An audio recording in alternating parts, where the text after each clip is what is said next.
how to turn on dark mode on your Amazon app. So with Amazon, unfortunately, you can't just go through the Amazon app itself. You have to go through your settings. So on iPhone, what you want to do is go to your settings and just make sure that your phone is on dark mode currently. So go down to display and brightness and make sure you're on dark mode. So come out of here. What you want to do is go to accessibility.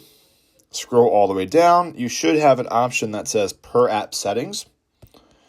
And from here, we want to add the Amazon app. So go ahead and hit add app. And I'm just going to choose Amazon. So once that's there, go ahead and click the options. You're going to have a bunch of different settings here. So you want to scroll down until you see where it says Smart Invert.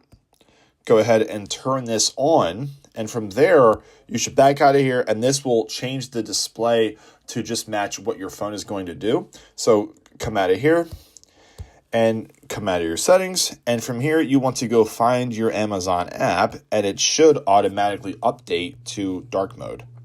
And there it is. It's very simple, very easy to do, and you can go back and turn that off, and that way your Amazon won't change. But if you want it in dark mode, this is